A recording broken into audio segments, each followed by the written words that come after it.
ഉച്ചയൂണിനൊപ്പം non veg കൂടി ഉണ്ടെങ്കിൽ കുശാല എന്ന് കരുതുന്നവരുണ്ട്. ചിക്കനോ ബീഫോ കിട്ടിയില്ലെങ്കിൽ എന്താ, സോയാ ചങ്ക്സ് ഉണ്ടെങ്കിൽ നോൺ വെജിനെ വെല്ലുന്ന കിടിലൻ കറി ഉണ്ടാക്കാം. വെജുകാരുടെ ചങ്കാണ് ഈ സോയാ ചങ്ക്സ് കറി. അപ്പോൾ അടിപൊളി രുചിയിൽ ഒരു സോയാ ചങ്ക്സ് കറി എങ്ങനെ ഉണ്ടാക്കുന്നത് നോക്കാം. ആദ്യം തന്നെ ഒരു പാൻ ചൂടാക്കി കുറച്ച് വെള്ളം ഒഴിച്ച് തിളപ്പിച്ചെടുക്കുക. വെള്ളം തിളച്ചു വന്നതിന് ശേഷം 1 ടീസ്പൂൺ ഉപ്പ് ചേർത്ത് കൊടുക്കുക. ഉപ്പ് ചേർത്തതിന് ശേഷം സോയാ ചങ്ക്സ് ചേർത്ത് കൊടുക്കുക. ഞാനിവിടെ ഒരു പ്ലേറ്റ് സോയാ ചങ്ക്സ് എടുത്തിട്ടുണ്ട്.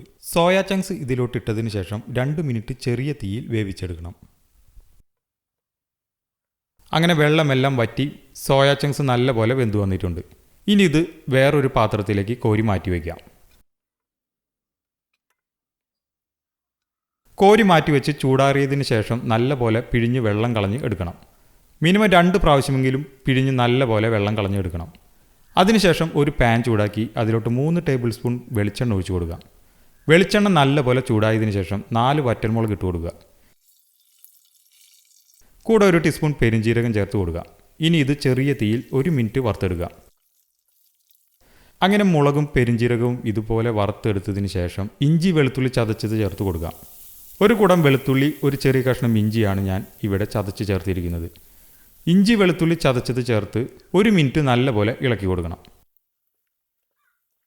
ഇനി ഇതിലോട്ട് 2 സബോള ചെറുതായി അരിഞ്ഞത് ചേർത്ത് കൊടുക്കണം. സബോള നല്ലപോലെ വഴറ്റിയെടുക്കണം. സബോള നല്ലപോലെ വഴന്നു വരുമ്പോൾ ഇതിലോട്ട് തക്കാളി ചേർത്ത് കൊടുക്കണം. ഞാനിവിടെ 2 തക്കാളി ചെറിയ കഷ്ണങ്ങളാക്കി ചേർത്ത് കൊടുക്കുന്നുണ്ട്. തക്കാളി നല്ലപോലെ വഴന്നു വരുന്നത് വരെ ഇളക്കി വേവിച്ചെടുക്കണം. അങ്ങനെ സബോളയും തക്കാളിയും ഇതുപോലെ വഴറ്റി എടുത്തതിന് ശേഷം മസാലപ്പൊടികൾ ചേർത്ത് കൊടുക്കുക.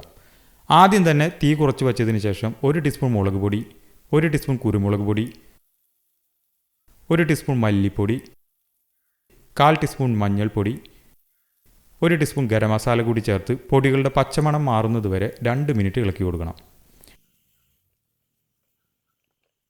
അതിനുശേഷം 1.5 ഗ്ലാസ് വെള്ളം ഒഴിച്ച് നല്ലപോലെ മിക്സ് ചെയ്തെടുക്കുക.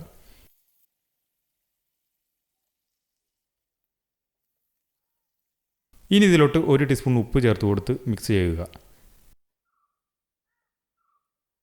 ഗ്രേവിയിൽ ഉപ്പ് നോക്കി കുറവാണെങ്കിൽ ആവശ്യത്തിന് ഉപ്പ് ചേർത്ത് കൊടുക്കുക. ഇവിടെ ഇപ്പോൾ കുറച്ച് ഉപ്പ് കുറവായതുകൊണ്ട് 1/4 ടീസ്പൂൺ കൂടി ഉപ്പ് ചേർത്ത് കൊടുക്കുന്നുണ്ട്. ഇനി ഇത് നല്ലപോലെ ഇളക്കി മിക്സ് ചെയ്ത് തിളപ്പിച്ചെടുക്കണം. ഇതുപോലെ തിളപ്പിച്ചെടുത്തതിന് ശേഷം നേരത്തെ വേവിച്ച് വച്ചിരിക്കുന്ന സോയാ ചങ്ക്സ് ചേർത്ത് കൊടുക്കുക. സോയാ ചങ്ക്സ് നല്ലപോലെ പിഴിഞ്ഞെടുത്തതിന് ശേഷം ചെറിയ കഷ്ണങ്ങളാക്കി വേണം ഇതിലോട്ട് ചേർത്ത് കൊടുക്കാൻ. ഇനി ഇത് നല്ലപോലെ മിക്സ് ചെയ്തെടുക്കണം. മിക്സ് ചെയ്തെടുത്തതിന് ശേഷം ഒരു തക്കാളി കട്ട് ചെയ്ത് ചേർത്ത് കൊടുക്കുക. കൂടെ 2 പച്ചമുളക് നീളത്തിൽ അരിഞ്ഞത്, 3 തണ്ട് കറിവേപ്പില കൂടി ചേർത്ത് നല്ലപോലെ ഇളക്കി വേവിച്ചെടുക്കണം. മിനിമം 10-20 മിനിറ്റെങ്കിലും നല്ലപോലെ വെള്ളമെല്ലാം വറ്റിച്ച് വരട്ടിയെടുക്കണം.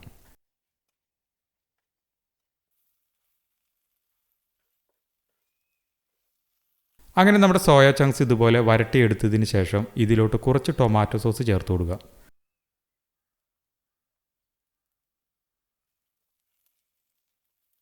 ടൊമാറ്റോ സോസ് ചേർത്തതിന് ശേഷം കുറച്ച് ചില്ലി സോസ് ചേർത്ത് നല്ലപോലെ ഇളക്കി മിക്സ് ചെയ്ത് 2 മിനിറ്റ് വേവിച്ചെടുക്കണം.